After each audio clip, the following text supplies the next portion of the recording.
ما علمتنا إنك أنت العليم الحكيم رب اشرح لي صدري ويسر لي أمري واحلل عقدة من لساني يفقهوا قولي. Kita masih lagi masuk dalam bab jalan mujahadah. Seseorang yang ingin kembali kepada Allah, melakukan amal ibadat kepada Allah, mesti melalui jalan mujahadah. Jalan mujahadah adalah jalan mereka itu berusaha bersungguh-sungguh untuk mendekatkan diri dengan Allah Ta'ala dengan cara mendidik nafsu-nafsu mereka, hati-hati mereka supaya tunduk kepada Allah Subhanahu Wa Ta'ala. Sememangnya jalan mujahadah sukar dilalui dan susah ditempuhi secara bersendirian. Untuk kita nak dekat dengan Allah, nak hampir dengan Allah, mencapai makrifat kepada Allah, kita tidak mampu bersendirian. Walaupun kita cuba nak jadi orang yang baik, kita duduk seorang diri saja, tapi nak latih kita jadi orang yang ahli sembahyang malam sebagai contoh. Kita nak latih diri kita nak jadi orang baik, sentiasa baca Quran, tapi kehidupan kita seorang diri, tidak ada dipimpin. Maka perjalanan mujahadah, usaha kita untuk mendekatkan diri kepada Allah tidak berjaya. Akhir sekali membawa jalan buntu. Maka tidak mesti kena ada orang yang memimpin kita. Maka berjalan seorang diri ni, mujahadah seorang diri je mujahadah, tidak dipimpin oleh guru-guru ini, menyebabkan seorang tadi sukar sampai kepada tempat yang mereka ingin tuju. Mesti kita kena ada, kalau kita tidak pandai memandu, mesti kena ada driver yang menolong kita. Mesti ada panduan yang ditunjukkan oleh guru kita untuk kita sampai kepada Allah Ta'ala. Jalan makrifat, jalan mengenal Allah mesti melalui guru. Sebagaimana sahabat-sahabat Nabi tidak mengenal Allah, mereka menyembah patung-patung berhala. Mereka itu duduk dalam keadaan kejahilan, duduk dalam keadaan sesat dengan Allah Ta'ala, sehinggalah Allah Ta'ala mengutuskan Nabi. Bila Allah Ta'ala mengutuskan Nabi, Nabi yang menyuruh mereka menunjuk jalan-jalan bermujahadah kepada Allah. Datang sahabat Nabi kata, "Ya Rasulullah, apakah amalan yang afdal?" Lalu Rasulullah menjawab, "As-salatu ala waqtiha." Sembahyang pada waktunya. Maka jalan mujahadah bagi orang ini untuk sampai pada Allah, sembahyang di awal waktu. Tetapi datang sahabat Nabi yang lain bertanya soalan yang sama, "Ayul a'mali afdal?" Apakah amalan yang afdal? Lalu Nabi melihat kepada lelaki ini, Nabi mengatakan, "Birru walidaini." Buat baik kepada kedua ibu bapa. Lalu datang seorang lelaki yang lain pula tanya soalan yang sama, "Ayul a'mali afdal?" Apakah amalan yang afdal? Nabi menjawab, "Al-jihadu fi sabilillah." Berjihad pada jalan Allah Subhanahu Wa Ta'ala. Soalan yang sama tetapi jawapan yang berbeza. Maka Nabi memberitahu keadaan orang tadi sebagai jalan untuk sampai kepada Allah Subhanahu Wa Ta'ala. Inilah tugas mursyid. Tugas guru mursyid, yang mana mereka itu mendidik hati-hati anak-anak muridnya, membawa hati-hati anak muridnya supaya mengenal Allah Subhanahu Wa Ta'ala. Tetapi kalau seorang itu seorang diri, duduk seorang diri, ingin bermujahadah, ingin melalui jalan mengenal Allah untuk mencapai makrifat kepada Allah, amat sukar dia nak sampai kepada Allah. Dan dia perlu ada bimbingan. Maka secara praktikalnya ia memerlukan suhbah dengan mursyid, mesti dalam keadaan bersuhbah. Sebab itu orang nak sampai pada jalan Allah, yang pertama mesti melalui guru yang mursyid untuk sampai pada Allah. Kerana guru inilah yang menunjuk jalan. Kalau kita beribadat seorang diri, sebagai contoh, kita hanya semayang di rumah saja, kemudian dapat ilmu kita baca kitab seorang diri saja, jalan ini menyebabkan kita tidak sampai kepada Allah. Kerana kita tidak ada jalan, ataupun kita tidak ada panduan yang untuk membawa kita tunjuk jalan pada Allah Ta'ala. Ini seperti orang yang tidak tahu jalan pergi ke tempat destinasi. Ke mana kamu ingin pergi? Ke Kuala Lumpur. Tapi jalan tidak tahu, maka ikut akal. Berasa nak kona, berasa nak berhenti, masa nak masuk lorong ni. Tidak ada panduan. Maka bagaimana manusia yang ingin pergi di suatu tempat yang dia tidak ada panduan? Tidak ada panduan, maka orang yang lalu jalan dalam keadaan tidak ada panduan, hanya mengikut akal dia semata-mata, nescaya dia duduk dalam keadaan kesesatan ataupun perjalanan dia tidak sampai kepada Allah. Maka mesti pertama melalui guru yang mursyid, yang kedua ilmu yang benar, yang ketiga bersuhbah dengan orang-orang yang telah sampai makrifatnya kepada Allah Subhanahu Wa Ta'ala. Maka dia kata di sini memerlukan suhbah dengan mursyid. Lalu kata ulama-ulama, guru-guru mursyid ini ialah guru yang hatinya bercahaya, ataupun dengan arti kata orang yang telah sampai jalan makrifat kepada Allah. Jadi bila orang sampai jalan makrifat kepada Allah, apabila seorang guru tadi kita bersuhbah dengannya, maka nescaya akan tercampak ataupun akan dapat dihilangkan nafsu-nafsu amarah yang ada dalam diri kita. Ini adalah kesan kita duduk dengan guru. Sebab itu bila kita bersama dengan guru tadi, dia akan ada kesan. Sebagaimana contoh, kita duduk dengan orang yang berani. Kita seorang yang penakut. Kita orang yang penakut. Tetapi apabila kita duduk dengan seorang yang berani, tiba-tiba kita menjadi berani. Tiba-tiba menjadi berani. Dari mana sifat berani itu datang dalam diri kita? Sifat berani itu datang dalam diri kita adalah limpahan, ataupun kita kata adalah tumpang kita kepada orang yang duduk sebelah kita yang berani. Jadi perasaan berani itu tiba-tiba datang dalam diri kita kerana kesan suhbah dengan orang yang berani. Maka demikianlah orang yang hatinya dekat dengan Allah. Bila hatinya sudah dekat dengan Allah, bila kita bersuhbah dengannya, maka hati kita pun akan terkesan menjadi dekat dengan Allah. Inilah kesan yang dibawa oleh ulama-ulama tasawuf. Bagaimana sahabat Nabi yang menyembah patung berhala, menyembah patung berhala, tidak mengenal Allah, dan ada sahabat Nabi yang menentang Nabi, bahkan pernah berperang dengan Nabi. Tetapi apabila mereka ini, yakni para sahabat Nabi ridwanullahu alaihim ajma'in, mereka itu bersuhbah dengan Nabi sallallahu alaihi wasallam, hati mereka yang selama ini tidak langsung mengenal Allah, menyembah patung berhala, tiba-tiba boleh mengenal Allah Taala. Maka Rasulullah sallallahu alaihi wasallam dengan limpahan nurnya, limpahan kerohaniannya, lalulah tersebar di dalam hati-hati para sahabat, hinggalah hati-hati mereka boleh dibersihkan. Jadi perjalanan kita nak bersihkan hati ada dua cara. Yang pertama dengan cara bersuhbah, yang kedua ada cara mujahadah. Bersuhbah dengan guru mursyid dan bermujahadah sebagaimana yang dipimpin oleh guru-guru mursyid. Jadi guru mursyid ini dia tahu penyakit yang ada di dalam hati kita. Berdasarkan hadis yang saya baca tadi, soalan yang sama, apakah amalan yang afdal ya Rasulullah? Tetapi Nabi menjawab jawapan yang berbeza. Sembahyang di awal waktu, mari orang pertama. Mari orang kedua buat baik kepada kedua ibu bapa. Mari orang lain berjihad pada jalan Allah Ta'ala. Inilah tugas-tugas guru. Inilah tugas-tugas guru mursyid. Guru mursyid tadi dia dapat tahu sifat-sifat penyakit-penyakit di dalam hati. Sebab itu orang yang sakit pergi berjumpa dengan doktor. Doktor tidak akan memberi obat yang sama. Kamu sakit apa? Kami sakit perut, ambil obat ni. Kamu sakit apa? Saya sakit kepala. Kepala saya berdenyut, bagi obat ni. Dia tak akan bagi obat yang sama. Kalau dia bagi obat yang sama, dia bukanlah doktor yang sebenar. Maka guru mursyid sebagaimana contoh, Nabi memberi tunjuk jalan yang berbeza-beza, tetapi semua jalan itu adalah untuk jalan kepada Allah Subhanahu wa taala, sampai kepada Allah Taala. Maka disebut di sini bersuhbah, yakni bersahabat dengan guru mursyid, bersahabat dengan orang-orang yang baik.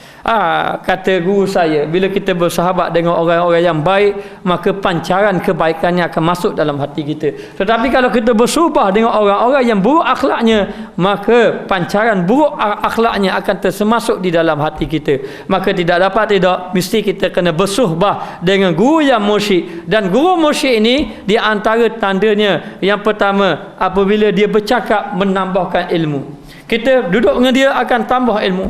Yang kedua, apabila kita bersuhbah dengannya, berubah akhlak kita menjadi baik. Ini guru yang mursyid. Dan yang ketiga, apabila kita sentiasa bersuhbah dengannya, menyebabkan kita sentiasa ingat kepada Allah, ingat kepada akhirat. Kalaulah kita duduk dengan dia lebih ingat kepada perkara duniawi, maka itu bukan guru mursyid. Guru mursyid, dia akan bawa ilmu kepada kita, bawa akhlak kepada kita, bawa hati kita sentiasa ingat kepada Allah Ta'ala. Jiwa akhirat, jiwa yang berdampingan dengan guru yang mursyid. Jiwa dunia, jiwa yang berdampingan dengan orang yang ahli dunia. Maka tidak, mestilah untuk membersihkan hati kita, mesti berdampingan, mesti bersuhbah dengan guru mursyid, yang mana guru mursyid tadi mempunyai pengalaman. yang berpengalaman terhadap keaiban jiwa. Dia tahu mengenai keaiban jiwa dan dia pernah melaluinya. Dengan cara macam mana? Dengan cara dia pernah dididik oleh gurunya. Guru musyrik pun dia ada guru dia, dan dia pernah dididik, dipimpin oleh guru dia, sehinggalah apabila dia dapat pengalaman tadi, dia akan mendidik hati-hati manusia dan mengetahui cara mengobatinya, dan dia tahu cara nak mengobati hati anak murid dia. Sebab itulah kadang-kadang kita melihat ada yang anak murid tadi tidak dibenarkan memakai sunnah Nabi, tidak dibenarkan memakai jubah, tidak dibenarkan memakai serban, kerana guru tadi tengok di dalam hati anak murid ni ada sifat-sifat sombong, maka dia tidak benarkan. Ada yang tidak benarkan sembahyang malam pun ada. Guru kata tidak benar kamu. Guru kata aku tidak benarkan kamu sembahyang malam. Anak murid rasa pelik. Tidakkah sembahyang malam ini perkara yang afdal? Tidakkah sembahyang malam ini perkara yang besar fadilatnya di sisi Allah? Khairum minad dunya wa ma fiha, lebih baik daripada dunia dan segala isinya. Kenapa guru tadi melarang? Kerana guru tadi tahu penyakit yang ada di dalam hatinya. Boleh jadi dengan sebab dia sembahyang malam menyebabkan dia ujub. Dia merasa diri dia sudah baik. Maka guru tadi akan membersihkan hatinya, memimpin hatinya, menjaga dia supaya dia duduk dalam keadaan baik, supaya hatinya bersih. Orang yang hati bersih tadi akan sampai makrifat, akan sampai mengenal Allah Subhanahu wa taala. Baik, kita tengok dan mengetahui cara mengobatinya serta mujahadahnya, dan tahu cara-cara jalan-jalan mujahadah. Jalan-jalan untuk kita bermujahadah. Mujahadah ni kena kita kata latihan. Latihan ataupun jalan kita melatih diri kita beribadat kepada Allah Subhanahu wa taala. Subah mampu memberikan murid berpengalaman, murid pengalaman secara praktikal beserta cara-cara penyucian jiwa. Kadang-kadang melalui suhbah saja. Duduk saja dengan guru. Padang duduk dengan guru saja. Sebab tu orang dapat pembersihan hati. Kadang-kadang bukan kerana mujahadah panjang sangat. Salah-salah gaya dengan sebab mujahadah yang banyak, berzikir banyak-banyak, dengan puasa banyak-banyak, sembahyang malam banyak-banyak, kadang-kadang semakin buruk hati dia apabila tidak dipimpin oleh gurunya. Tetapi ada yang hanya duduk sekadar bersama dengan guru dia sahaja, duduk sama bersuhbah dengan gurunya, tetapi dia telah mendapat ilmu, lalulah tercampak ataupun dapat dibersihkan nafsu-nafsu amarah yang ada dalam dirinya. Sebab itu kita dapat gambarkan nafsu yang jahat dalam hati kita, syaitan yang sentiasa menggoda kita. Inilah dua perkara, nafsu dan syaitan, di antara yang menyebabkan kita lalai kepada Allah, nafsu dan juga syaitan. Baik, kita bagi contoh. Nafsu ini seperti anjing yang liar. Syaitan ini seperti serigala yang sentiasa menekam mangsa dia. Maka kedua-dua ini, antara nafsu dan juga syaitan ini selalu mengintai mangsanya. Tengok mangsanya dalam keadaan lalai, lalu ditekamnya serigala tadi, lalulah digigitnya anjing tadi. Kerana apa? Kerana orang ini lalai. Tetapi apabila seorang tadi berdampingan dengan orang yang dekat dengan Allah Ta'ala, dekat dengan Allah Ta'ala, anjing tidak akan menggigit kita kalau bersama kita adalah tuan kepada anjing. Kalaulah bersama kita ada anjing, tuan pada anjing, anjing tidak akan menggigit kita. Lalu dengan sendirinya anjing akan lari. Nafsu kita ni, nafsu kita yang jahat ini, tiba-tiba kita berdampingan dengan guru tadi, yang mana menyebabkan terpancarnya cahaya guru tadi, menyebabkan segala nafsu yang ada dalam hati kita ini dapat kita bersihkan. Maka tidak berdampingan, bersuhbah bersama dengan guru yang musyrik, yang hatinya benar-benar ikhlas kepada Allah, bersih kepada Allah Ta'ala, saya akan terpancarlah kebersihan hati di dalam hati kita, kesan daripada kita bersuhbah dengan guru tadi. Maka suhbah sudah mampu membersihkan murid. Murid tadi berpengalaman secara praktikal beserta cara-cara penyucian jiwa. Melalui suhbah saja dapat membersihkan jiwa-jiwa ini, dapat dibersihkan melalui bersahabat dengan guru. Sebab itulah Izzuddin Abdul Salam, walaupun dia banyak ilmu, tetapi dia dahulunya memandang rendah, hatinya bongkak, sombong dan sebagainya. Lalulah dia bersama dengan guru mursyidnya selama 2 tahun. Dia pun berkata, kalau tidak sabit aku bersuhbah selama 2 tahun dengan guru ini, dia ini dalam keadaan tidak dapat membersihkan hati dia. Walaupun ilmu banyak belum tentu lagi dapat membersihkan hati. Kadang-kadang dengan ilmu banyak inilah menyebabkan hati menjadi sombong. Semakin ilmu banyak, semakin terhijab dengan Allah Ta'ala. Dengan sebab merasa sombong, merasa dia lebih baik dengan sifat ujub yang ada dirinya. Tetapi untuk membersihkan hati dengan jalan mujahadah, seperti berzikir secara kekal tiap-tiap hari, duduk dalam keadaan ingat kepada Allah. Dan yang kedua, berdampingan dengan orang yang ingat kepada Allah Subhanahu Wa Ta'ala. Kalaulah orang yang ingat kepada Allah, dia akan bercakap dengan sesuatu yang dia ingat. Dia selalu teringat kepada orang tu, lalu dia bercakap dengan orang tu, tentang orang tu. Kita duduk pun, lalu kita dapat kenal orang tadi. Melalui apa? Melalui orang ni telah bercerita dengan orang yang sentiasa dia ingat. Kalaulah dia ingat seorang wanita, kita berkawan dengan dia pun dia cakap about orang puang saja. Siapa kita pun kenal agak orang puang tu. Sebab apa? Sebab dia sudah makrifat dengan orang puang tadi. Dia sudah, hati dia sudah zuk dengan orang puang tadi. Tetapi kalau orang yang sudah makrifat dengan Allah, hati dia sudah zuk dengan Allah Ta'ala, kita duduk dengan dia, sikit-sikit cakap about Allah, sikit-sikit cakap about Allah. Akhir sekali kita dapat kenal Allah melalui kita bersuhbah dengan dia. Lalulah pancaran tadi, kesan dia. Oleh kerana dia terlalu asyik dengan Allah Ta'ala dan rasa cinta dengan Allah, dengan kesan kita duduk dengan dia pun, kita pun rasa cinta juga dengan Allah Subhanahu Wa Ta'ala. Lalulah kita dapat membersihkan hati-hati kita. Maka murid juga mampu memperolehi pemberian kudus ataupun nafahat kudusiyah. Nafahat ni asalnya hembusan angin-angin. Tetapi yang dimasukkan hembusan angin-angin yang suci yang dibawa di dalam hati-hati ataupun di dalam jiwa-jiwa yang bersih. Jadi kita terjemah nafahat ini adalah limpahan rohani. Limpahan rohani kudusiyah yang suci. Jadi mampu, murid tadi mampu, boleh juga. Akibat kita berkawan dengan guru yang bersih hatinya, akibat kita berkawan dengan orang yang terpancar cahaya hatinya, lalulah cahaya hatinya masuk di dalam hati kita. Kita pun mendapat limpahan yang suci daripada guru tadi, daripada pancaran rohani guru. Sebab itu kalau kita jumpa guru yang mursyid, kita duduk dengan dia 2 bulan, 2 tahun, 2 bulan, kita berdampingan dengan dia. Kesan kita pada dia pasti akan berlaku. Dari segi akhlaknya, dari segi ibadatnya, kita akan terasa. Sebab apa? Sebab kita berdampingan dengan orang yang macam ni, menyebabkan hati kita pun sentiasa ingat kepada Allah Subhanahu Wa Ta'ala. Kerana guru mursyid ni memang kesan dia, memang hati dia sudah ingat kepada Allah. Dia sudah tidak bercakap dengan perkara-perkara yang melalaikan, yang mampu mendorongnya ke arah penyempurnaan jiwa. Sempurna jiwa dan saksiah, juga mengangkatnya daripada kedudukan yang rendah lagi mungkar, menyebabkan dapat mengangkat dia daripada kedudukan yang rendah tadi, kedudukan yang mungkar, kepada yang lebih baik. Kesan daripada dia bersuhbah dengan orang-orang yang baik, bersuhbah dengan guru-guru mursyid. Tidak dapat tidak, perjalanan kita kena mesti mencari guru. Kalau guru tadi kita salah terpilih guru, maka salahlah perjalanan kita.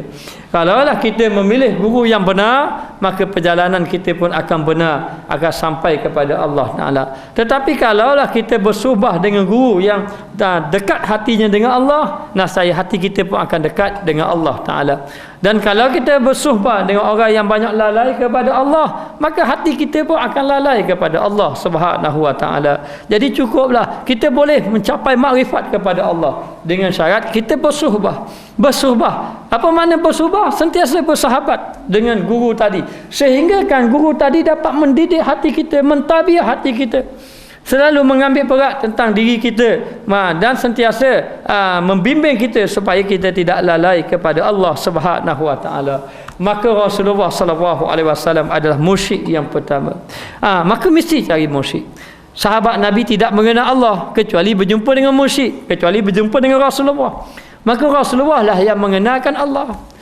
Maka kita berkawan dengan orang yang kenal seseorang. Orang tu akan cerita.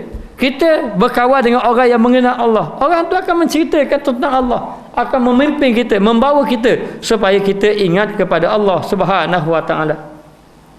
Rasulullah sallallahu alaihi wasallam adalah mursyid yang pertama dan mentazkiyahkan dan pentazkiyah. Tazkiyah ni penyuci hati. Rasulullah orang yang penyuci hati manusia. Sebab itulah orang yang berdampingan dengan Rasulullah, hari ini dia menyembah berhala, besok dia mengucap 2 kalimah syahadah, lusa dia dibimbing oleh Rasulullah, itulah dia makrifat kepada Allah. Sebab tu kita dapat melihat bagaimana Bilal ibn Rabah yang bersama dengan Umayyah bin Khalaf, yang mana Bilal ibn Rabah ini dia duduk dengan Umayyah. Umayyah ini orang yang menyembah patung berhala, dan dia menyuruh hamba-hamba dia yang duduk di bawah dia supaya menyembah patung berhala. Tetapi apabila Bilal ibn Rabah terkena pancaran nur Rasulullah SAW, lalu hatinya pun hatinya terus berubah, terus beriman kepada Allah Subhanahu wa taala. Bila beriman kepada Allah taala, terus masuk dalam hati kerana berjumpa dengan Rasulullah, lalulah dia pun beriman, menyatakan kebenaran di hadapan Tuhan dia. Apabila Ibn Rabah mengatakan bahawa Tuhan yang lain tidak memberi manfaat kecuali Allah Ta'ala, patung-patung berhala tidak memberi manfaat. Tuhan dia Umayyah bin Khalaf marah. Apa yang kamu kata? Tuhan kamu tidak memberi manfaat, yang memberi manfaat adalah Allah Ta'ala. Allah Ta'ala. Dan ketika itu Bilal ibn Rabah diseksa, diazab dan sebagainya, hatinya tetap menyebut Allah, Allah, Ahadu Ahad, Allah Ta'ala Maha Esa. Baru saja mengucap 2 kalimah syahadah, baru saja berjumpa dengan Nabi, tetapi sudah dibersihkan hatinya. Bayangkanlah sahabat-sahabat Nabi sebelum daripada beriman dengan Rasulullah SAW, orang-orang musyrikin Mekah adalah manusia yang begitu ganas sebenarnya, berperang di antara satu sama lain, tidak mengenal Allah, menyembah patung berhala. Kalau kita baca dalam sirah, mereka itu berbunuh-bunuhan di antara satu sama lain, mereka berperang, mereka bergaduh, mereka mengkhianati di antara satu sama lain, mereka minum arak, mereka berjudi, mereka berzina, macam-macam perkara mungkar yang mereka lakukan. Tetapi dengan kelahiran Nabi SAW yang merupakan rahmat, yang merupakan guru yang mursyid, yang memimpin manusia kepada petunjuk Allah, akhir sekali manusia yang seburuk-buruk akhlak disebut dalam Al-Quran, kuntum khaira ummatin ukhrijat linnas, kamu adalah sebaik-baik manusia yang dikeluarkan di kalangan umat, menjadi baik. Sebab apa jadi baik? Sebab dia berjumpa dengan guru yang baik. Kalaulah manusia tadi manusia yang jahat, nah saya kita tengok siapa guru dia. Manusia ni jahat, suka melakukan kemungkaran, suka melakukan kejahatan, tapi cuba tengok siapa guru dia. Siapakah yang dia bersuhbah? Kalau dia bersuhbah dengan orang yang baik, kalau guru dia benar-benar guru yang baik, nasihat dia orang yang baik, kalau dia benar-benar bersuhbah. Tapi kalau dia tidak bersuhbah, pancaran itu tidak sampai kepada dia. Sekali-sekala tidak ada sampai, kecuali mesti bersuhbah. Kalau dia bersuhbah, lalu kesan daripada suhbah itu akan melimpah kepada dalam dirinya. Maka tidak dapat tidak, Rasulullah lah orang yang mentazkiyah, mendidik hati-hati manusia, yang ulung, yang tidak ada tolok bandingannya, yang telah mendidik dan juga mentazkiyah jiwa para sahabat. Sebab itu dalam kita belajar ilmu agama, yang pertama kita hendaklah mencari ilmu untuk mendapat ilmu di dalam hati kita. Yang kedua, kita kena mencari orang yang mentazkiyah hati kita, yang mendidik hati kita. Hari ini manusia hanya mencari ilmu, tetapi tidak mencari penyucian hati. Mesti kena mencari jalan penyucian hati. Maka seorang guru tadi, yang pertama mesti dia memberi ilmu kepada anak murid dia. Yang kedua, mesti dia mentarbiyah hati-hati anak murid dia, supaya hati anak murid dia itu dalam keadaan terpelihara daripada perkara-perkara mungkar, perkara-perkara maksiat, supaya dia menjadi orang yang dekat dengan Allah Ta'ala. Maka sebagaimana para sahabat, Nabi mentazkiyah jiwa para sahabat, membersihkan jiwa para sahabat dengan kata-kata dan juga hal, dengan kata-kata Nabi, dengan nasihat-nasihat, ud'u ila rabbika bil hikmati wal mau'izatil hasanah. Bil hikmati dengan hal ni dengan tingkah laku, dengan lisanul hal, maknanya dengan tingkah laku. Kita nak merubah masyarakat dengan 2 perkara. Yang pertama dengan kata-kata yang baik, yang kedua dengan akhlak yang baik. Kalau kita nak membawa manusia dengan kata-kata yang baik, sedangkan akhlak kita buruk, orang tidak akan mengikut kita. Walaupun kata-kata kita baik, walaupun kita suara baik, tetapi hendaklah dengan kata-kata yang baik dan juga dengan hal, dengan tingkah laku yang baik. Kerana tingkah laku yang baik ini lebih afdal, lebih kuat. Orang melihat akhlak yang baik ini lebih kuat daripada kata-kata yang baik. Sebab itu dia sebut ud'u ila rabbika, serulah kamu kepada jalan Tuhan kamu, bil hikmati, dengan bijaksana, dengan hal kamu, dengan akhlak kamu, wal mau'izatil hasanah, dengan nasihat-nasihat yang baik, peringatan yang baik, dengan kata-kata. Mesti kena ada 2. Inilah tugas guru mursyid. Dia tidak boleh hanya sekadar kata-kata saja, beritahu balik, lepas tu tidak menunjukkan akhlak yang baik. Tidak boleh. Mesti kena kata-kata yang baik dan juga akhlak yang baik. Akhlak yang baik inilah yang dapat orang menjadi contoh dan menyebabkan orang tadi terikut dengan akhlak yang baik. Inilah yang ditunjuk oleh Nabi SAW. Adapun sahabat-sahabat yang hatinya sudah rosak ataupun sahabat-sahabat yang jiwanya belum bersih, Nabi akan betulkan hatinya. Sebagaimana sahabat, ada orang kaya yang sombong. Dia kaya, ketika dia nak semayang, nak angkat takbir, tiba-tiba datang orang fakir miskin duduk sebelah dia. Orang fakir miskin duduk sebelah dia, lalu dia nak angkat takbir, tengok fakir miskin ada. Bila fakir miskin ada, dia pun lari. Alah, semayang orang fakir miskin. Rasa malu sebab ni fakir miskin, malah dia pun lari. Nabi ini mujizat Nabi, di antara mujizat Nabi, Nabi boleh tahu walaupun orang semayang belakangnya. Innil ara, dia kata sesungguhnya aku melihat kamu di dalam sembahyang kamu, iza raka'tum wa iza saja'tum. Apabila kamu raka', apabila kamu sujud, aku tahu kamu buat benda apa belakang. Ini mujizat Nabi. Kita kalau ada gitu, ada cermin depan baru kita tahu. Jadi Nabi tahu sahabat Nabi ni. Lalu sahabat Nabi baru nak angkat takbir, orang fakir miskin mari. Malah semayang kat lain. Nak semayang kat lain. Lalu lepas Nabi semayang, Nabi panggil dia. Nabi tanya, aku tengok tadi kamu nak semayang, tiba-tiba kamu pergi semayang kat lain bila ada orang ni mari. Dia kata pada Nabi, sebab ada orang fakir miskin mari, jadi dia tak mau semayang kat fakir miskin. Sebab apa? Sebab takut nanti dia punya fakir tadi terpalit atas dirinya, jadi dia pun jadi miskin kok. Takut penyakit fakir itu kena atas diri dia. Lalu Nabi marah dia. Nabi marah, Nabi beri nasihat-nasihat. Siapa dia sedar, siapa dia insaf. Lalu pun dia kalau macam tu, kerana harta akulah aku jadi sombong. Pun Nabi mendidik hati. Nabi tak marah mana, tapi Nabi nasihat banyak. Sehingga kan akhir sekali dia pun jadi sesat. Dia kata kerana harta akulah aku jadi sombong. Lalulah dia pun nak hadiah kepada fakir tadi, harta. Lalu Nabi suruh ambil, sekarang ni orang ni nak hadiah kamu kepada harta dia kepada kamu. Apa pandangan kamu? Dia kata saya tak mau ambil. Sebab apa? Sebab saya takut penyakit kaya dia ni akan hinggap pada diri saya. Akhir sekali dia tidak ambil. Tapi ini kesan mujahadah, ini kesan tazkiyah hati, tazkiyah hati yang ditunjuk oleh Nabi SAW. Jadi itu Nabi merupakan orang yang menyucikan hati. Maka orang yang menyucikan hati ini dipanggil guru mursyid. Jadi guru ini, yang pertama, guru itu hanya menyampaikan ilmu semata-mata. Itu guru, hanya menyampaikan ilmu semata-mata. Yang kedua, guru tidak menyampaikan ilmu, tapi menunjuk akhlak saja. Ada di Uzbekistan katanya ada seorang almarhum Ibrahim Jan. Beliau ini seorang syekh syarikat. Dia ini tidak banyak cakap. Yang bercakap anak murid dia saja. Kalau dia duduk majlis 5 orang ke atas, dia tak akan bercakap lah. Tak bercakap, anak murid dia bercakap. Tetapi orang tengok akhlak dia boleh berubah. Dia pergi tempat-tempat yang orang-orang yang ada bermasalah, dia pergi di madrasah yang ada masalah, dia pun duduk di situ. Duduk di situ menjadi tetamu. Balik je pelajar-pelajar jadi berubah belaka. Pelajar-pelajar menjadi berubah belaka. Ini kesan rohani sebenarnya. Jadi ada guru yang menyampaikan ilmu tetapi tidak menunjuk akhlak, dan ada guru yang menunjukkan akhlak tapi tidak menunjukkan ilmu. Akhlak aja tunjuk baik saja. Dan yang ketiga, ada guru yang menyampaikan ilmu dan menunjuk akhlak yang baik. Jadi menunjukkan akhlak ini, guru tadi mesti dia menyampaikan ilmu, dan kedua mendidik hati-hati manusia. Mesti kena didikkan hati. Jadi pendidikan ini, ulama mengatakan ada 4 pendidikan. Yang pertama pendidikan jasmani.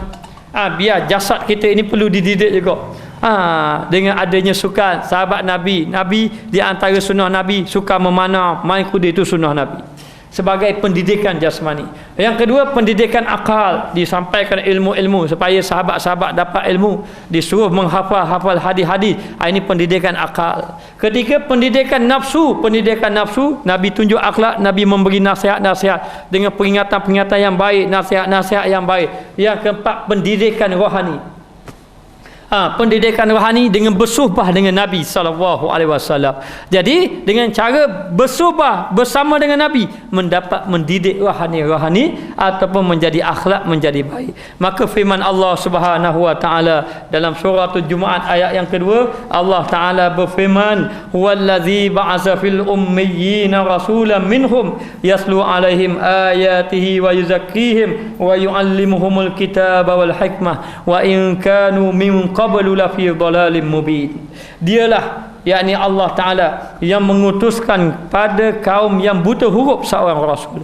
Allah Ta'ala telah mengutuskan di kalangan orang yang buta huruf, tidak pandai membaca dan tidak pandai menulis, dilahirkan seorang Nabi, seorang Rasul di antara mereka, yakni di kalangan orang-orang musyrik Mekah, yang membacakan ayat-ayatnya kepada mereka. Yakni tugas Nabi yang pertama, membaca ayat-ayat Allah. Membaca ayat Allah Ta'ala itu dengan arti kata menekankan ketauhidan kepada Allah, yakni membawa tauhid kepada Allah Ta'ala, supaya tertanam tauhid di dalam hati mereka. Dengan cara macam mana?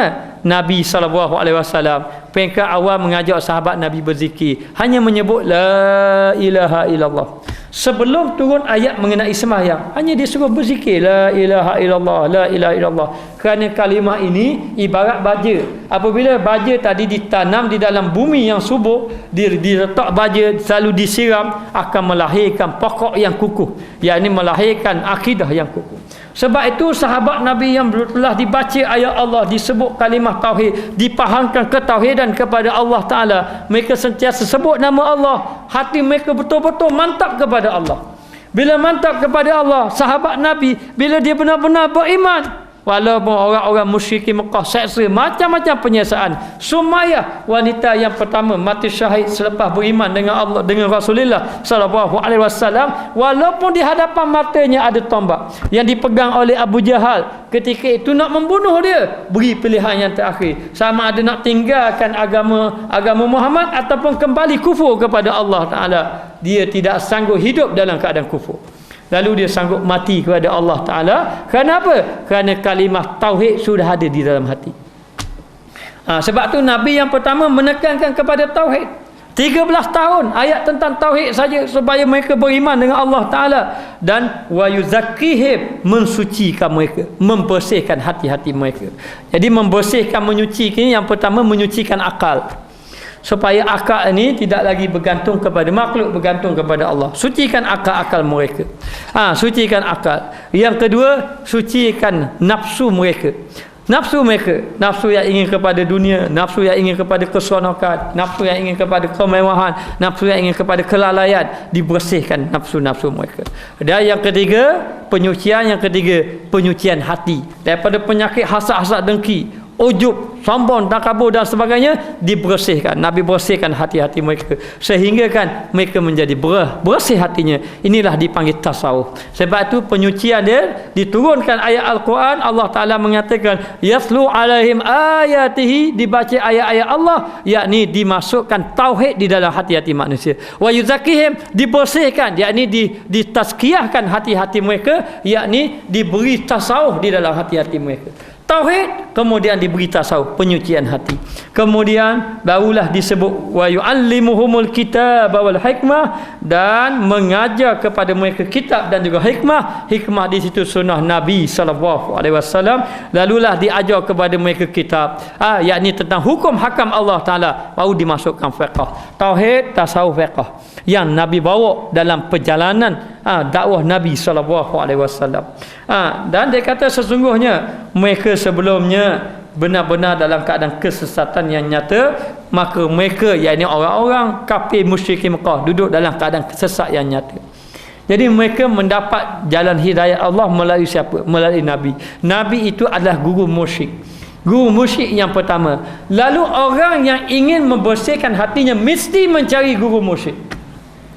Kalau dia tidak mencari guru musyrik, guru yang boleh membersihkan hatinya, wa in kanu min qablu la fi dhalalin mubin, kerana tidak berjumpa Nabi, mereka boleh berada dalam keadaan kesesatan yang nyata, tidak berjumpa jalan untuk sampai kepada Allah Subhanahu wa Ta'ala. Lalu ulama tasawuf kata mesti cari guru musyrik, guru yang boleh membimbing hati kita. Kalau kita sakit, kita tidak berjumpa dengan doktor, bagaimana dengan penyakit kita?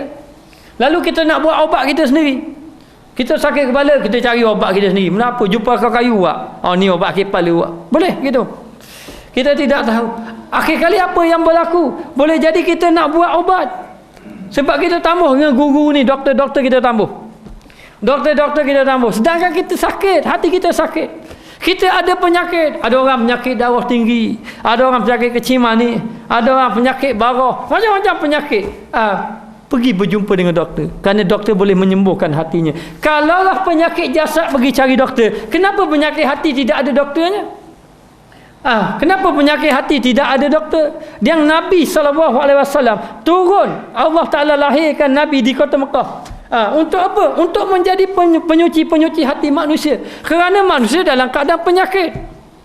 Manusia dalam keadaan zaluman jahula, zalim dan juga jahil. Tidakkah jahil dan zalim itu penyakit yang ada dalam hati manusia? Zalim itu penyakit, menzalimi diri sendiri penyakit. Jahil pun penyakit, penyakit yang ada di dalam hati. Kalau penyakit jasad pun perlu doktor. Penyakit jasad pun nak cari doktor. Sampai ada penyakit jasad, sama ada penyakit tu penyakit barah, sama ada penyakit tu penyakit kepala, sakit macam-macam jenis penyakit, darah tinggi, kecil manis dan sebagainya, mesti tanya doktor.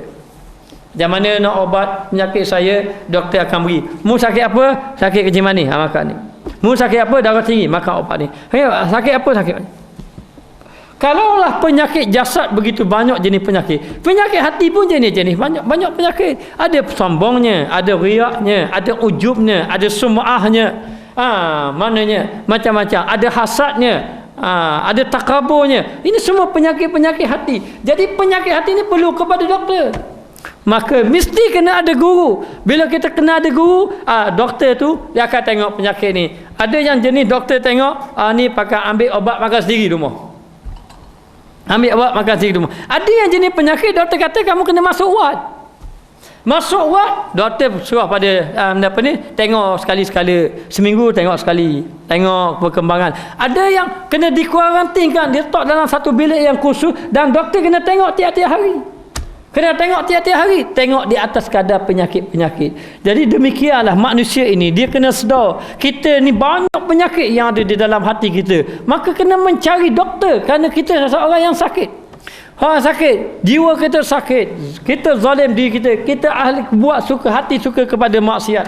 Hati kita berasa lemah nak buat amal ibadat. Kita tidak mampu beristiqamah dalam melakukan amal ibadat. Hati kita tidak banyak ingat pada Allah, ingat kepada dunia. Semua penyakit-penyakit hati. Jadi penyakit-penyakit hati inilah memerlukan kepada doktor. Dan doktor ini merupakan guru yang mursyid yang memimpin manusia pada jalan Allah Subhanahu Wa Taala. Maka tidak dapat tidak, kalau orang itu ada penyakit, dia tidak mahu berjumpa doktor, carilah ubat sendiri. Apa yang berlaku? Tengok akok kayu ni, pesengan ni obat sakit kepala ni. Tengok akok kayu reka sendiri masuk dalam otak. Nampak kayu ni molek saja ni. Rebuh. Ya dah ni rasa-rasa gitu. Akhir sekali yang disangkakan obat rupanya racun. Akhir sekali rosak diri sendiri. Jadi kalau orang sakit kita tanya, boleh tak berubat sendiri? Tak payah jumpa doktor. Pakai reka-reka obat itu boleh tak? Boleh tak? Tidak boleh. Mesti kena jumpa doktor. Demikianlah kamu nak mencapai jalan ibadat kepada Allah. Demikianlah kamu nak mencari makrifat kepada Allah Ta'ala. Demikianlah kamu nak jadi orang yang baik, nak membersihkan hati-hati kamu supaya akhlak kamu menjadi baik. Kalau sekadar tidak mahu bersubar, kalau mari fikir akal saja, tidak mahu berjumpa dengan doktor, kalau jumpa doktor pun tidak mahu ambil obatnya, macam mana kita nak baik penyakit kita? Sebab itu kita sembahyang, kerana ni tak berubah-ubah, kerana ni masih lalai kepada Allah Ta'ala, kerana tidak mahu bersubah dengan guru yang mursyid. Maka dia kata di sini, perkara yang benar-benar memberi manfaat kepada murid ialah istiqamah. Mesti istiqamah di dalam bersuhbah dengan syekh. Dengan syekh, yakni syekh-syekh tarekat yang menjadi pewaris pada Nabi SAW. Maka kena bersobar dengan, kena bersahabat dengan syekh serta menyerah diri kepadanya. Serah diri kepada guru. Kalaulah kita duduk dengan guru, kita cerdik dengan guru. Serupa kita duduk dengan doktor, kita cerdik dengan doktor. Doktor kata makan ubat ni, mana boleh doktor ubat ni? Doktor kata kamu kena bedah, doktor tu kena bedah. Akhir kali berlawan dengan doktor. Doktor kata obat ni tambah, saya nak obat lain, gini-gini berlawan dah. Doktor kata ni bukan obat sakit kepala ni. Ini obat sakit dalam perut. Saya nak makan ubat ni. Kita akhir kali apa yang berlaku? Semua akan menjadi rosak. Maka bila kita duduk dengan guru, kita kena menyerah diri kepada guru. Kita kena terima nasihat-nasihat guru. Kita kena terima mujahadah yang ditunjuk oleh guru tadi. Kita kena berdampingan dengan guru tadi supaya hati kita menjadi bersih dan guru kita akan dapat mendidik hati kita. Maka menyerahkan diri kepadanya untuk dididik. Serah diri untuk dididik. Sebab tu orang-orang dahulu kalau ya tu anak belajar ke tok guru dia kata, saya serahlah anak saya ke tok guru. Takkan tok guru nak kata anak dia. Tok guru pun akan didik. Bila didik macam-macam cara. Dalam kitab Ta'lim Muta'allim menceritakan ada seorang khalifah. Saya tak ingat dah, Khalifah Harunur Rasyid. Kalau tak silapnya, dia hantar anak dia pergi belajar. Bila dia hantar anak dia pergi belajar, satu hari dia nak tengok anak dia. Bila nak tengok anak dia tengok tok guru dia ambil air semayang seorang diri je. Ambil air seorang diri. Anak dia ada duduk situ. Dia pergi jumpa anak dia. Dia kata, aku bawa kamu jumpa guru kamu bukan sekadar nak suruh ambil ilmu. Tapi aku nak suruh kamu ni berkhidmat dengan dia. Didik dia. Kemudian dia pergi jumpa guru dia. Dia jumpa guru. Dia kata, aku telah serahkan anak aku pada kamu.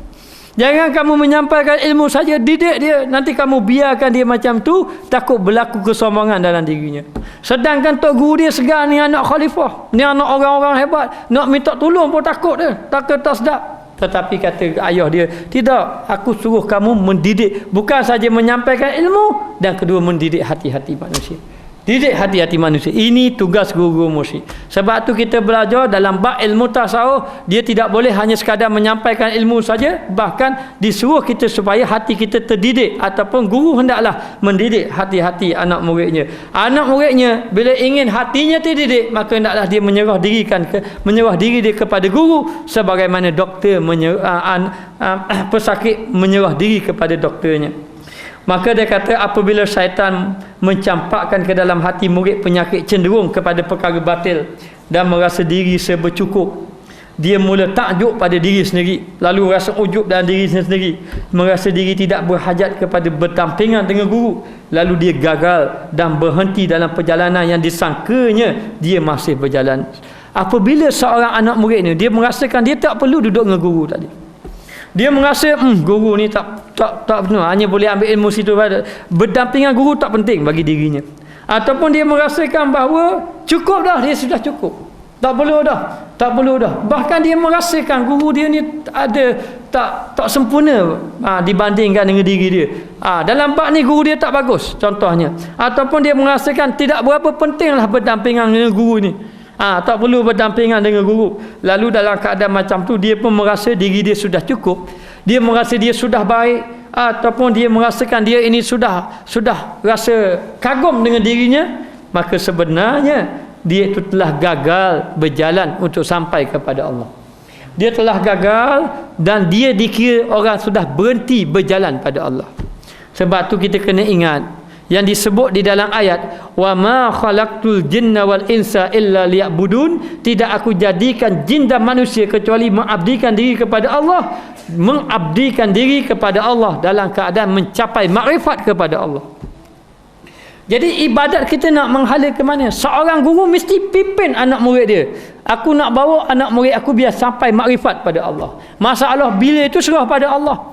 Yang pertama, guru mesti mencapai makrifat, kemudian mengajar. Lalu perjalanannya mesti kena ada perjalanan syariat, mesti kena jalan tarekat, kena jalan hakikat, kena jalan makrifat sampai kepada Allah Ta'ala. Tetapi dia ini tidak mahu berdampingan dengan guru, maka dia sudah berhenti perjalanan dia. Walaupun dia masih lagi beribadat kepada Allah, perjalanan dia kepada Allah sudah terhenti. Dengan sebab apa? Dengan sebab dia tidak mahu bersuhbah dengan guru.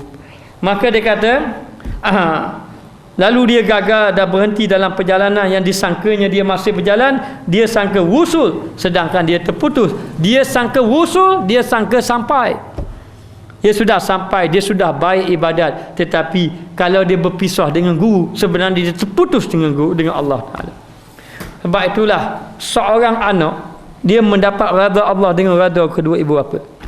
Seorang isteri dia mendapat redha Allah dengan redanya seorang suami. Seorang anak murid dia mendapat redha Allah dengan redanya guru terhadap diri dia. Kalau guru dia tidak redha kepada dia, dia tidak akan sampai kepada Allah Ta'ala. Kalau ibu bapanya tidak redha kepada dia, dia tidak akan sampai kepada Allah Ta'ala. Kalaulah seorang isteri tadi, suami dia tidak redha kepada isterinya, isteri dia tidak akan sampai kepada Allah Subhanahu Wa Ta'ala. Maka perjalanan untuk sampai kepada Allah Ta'ala mestilah berdampingan dengan guru, bersohbah dengan guru. Tetapi kalau dia tidak bersohbah dengan guru, anak lupa kepada ibu bapa, isteri tidak lagi taat kepada suami, derhaka kepada suami, anak murid tidak berdampingan dengan guru, tidak bersohbah dengan guru, maka dia tidak akan sampai kepada Allah Subhanahu Wa Ta'ala. Syekh Ismail Al-Haqqi rahimahullahu ta'ala di dalam tafsirnya berkata, sesungguhnya ramai daripada golongan pertengahan kaum ini, yakni sufi, ditimpa kebinasaan di tengah-tengah perjalanan suluk mereka.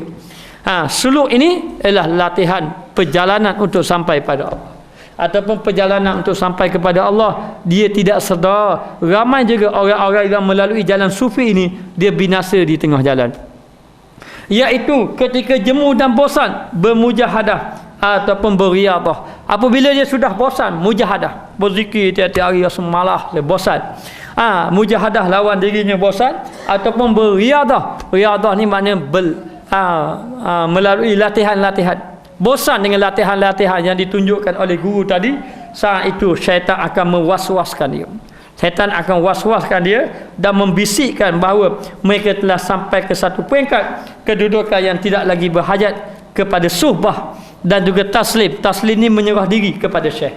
Syaitan kata, cukuplah kamu, tidak lagi kamu bersuhbah dengan syekh, tak payah lagi kamu bersuhbah dengan syekh. Ini tipu daya yang ada ketika kita melalui jalan kerohanian kepada Allah. Sebab itu seorang anak murid kadang-kadang dia cuba lalu jalan sufi. Bila dia lalu jalan sufi, tiba-tiba dia bosan, ataupun dia tidak mahu bermujahadah, ataupun dia sudah rasa tidak mahu lagi bersama dengan guru dia, ataupun dia merasa dia tidak perlu lagi bersuhbah dengan guru dia. Mungkinlah dengan sebab-sebab yang tertentu, ataupun dia dah mula memandang rendah kepada guru dia, ataupun dah mula merasakan guru dia sudah tidak bagus, dia lebih baik pada guru dia. Sebab dia tengok, dia merasakan diri dia ini dah banyak ibadat dengan guru dia, ataupun dia melihat guru dia ni kurang ibadat pada dia, lalu dia menjauhkan diri pada guru dia. Maka serupalah dengan seorang doktor yang masih dalam rawatan, pesakit tu masih dalam rawatan, berhenti pergi berobat dengan doktor lain pula. Doktor lain yang masuk cocok obat lain pula. Obat lain pula. Dia dah molek-molek dah nak sembuh dah. Makin lama semakin memberi kepada kebinasaan. Mestilah seorang tadi bersubah, yang pertama subah, yang kedua menyerah diri. Menyerah diri kepada guru dia. Mereka meninggalkan gurunya dan dia pun tinggalkan gurunya dan berjalan mengikut kemahiran diri sendiri. Dia pun jalan ikut diri sendiri. Dia berasa nak ibadat seorang diri dah. Dia nak ikut cara dia. Cara dia sendiri. Tambah dah duduk masjid surat, nak duduk rumah saja. Zikir pun zikir dia sendiri dah. Kemudian cara pun ibadat dia, nak buat ibadat dia sendiri dah. Lalulah dalam keadaan macam tu, dia kata mengikut kemahuan diri sendiri menyebabkan terjerumus ke lembah penyesalan. Dia akan menyesal. Dia akan menyesal. Perjalanan dia semakin jauh dengan Allah Ta'ala. Dan dia sebenarnya dalam keadaan tidak ada orang yang memimpin dia, dan dia akan tunduk kepada paksaan syaitan. Sebenarnya dia tunduk dengan syaitan. Sebab tu kesan. Sebab tu Nabi kan satu ketika dia nak masuk dalam masjid, dia tengok ada orang semayang dalam masjid dan seorang tidur. Lalu Allah Ta'ala nampakkan Nabi ini mujizat Nabi nampak syaitan. Nabi tanya kepada syaitan, kenapa tak masuk dalam goda? Kan biasa kerja dia duduk goda orang.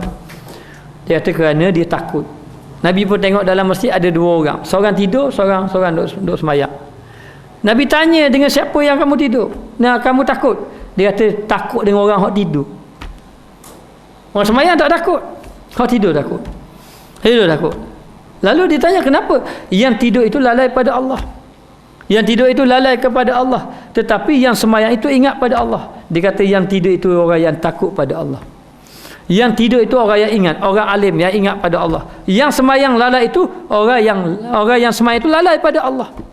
Bayangkanlah orang yang tidur, guru yang tidur pun Guru yang tidur bersama dengan anak murid yang beribadat sebagai contoh. Ataupun orang ni orang yang takut pada Allah. Orang ni beribadat pada Allah. Syaitan tidak menggoda juga. Sebab apa? Sebab dia berdampingan dengan orang yang ingat pada Allah. Ingat pada Allah. Sebab tu bila kita berdampingan dengan orang yang ingat kepada Allah, kita berdampingan dengan tuan kepada anjing. Anjing tidak akan gigit kita. Anjing tidak akan gigit dia. Tapi kita nak berlawan kita seorang diri.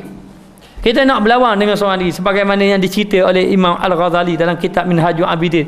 Dia kata syaitan ini seperti anjing. Maka kalau kamu berlawan dengan anjing, anjing mari depan dia mau sepak, ambil belakang dia mau terajang belakang. Lalu belah tepi dia mau sepak tepi, kamu katok belah kiri belah kanan, berlawan sama. Lama-lama kita letih. Bila kita letih, akhir kali dia gigit orang kita. Jadi macam mana nak berlawan dengan anjing? Nak berlawan dengan anjing jangan sepak anjing. Berlawan dengan anjing duduk dengan tuan anjing. Habis cerita. Duduk dengan tuan anjing, anjing tengok Allah, tuan aku ada tembah lagi selalu. Selamat dia, selamat. Maka demikianlah nafsu kita ni boleh tercabut dengan kita bersubah dengan guru yang musyrik.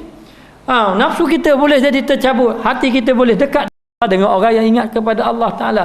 Maka perjalanan penyucian hati mestilah dengan jalan mujahadah. Yang kedua bersubah dengan guru yang boleh memimpin hati kita untuk sampai kepada Allah Subhanahu Wa Ta'ala. Wallahu a'lam.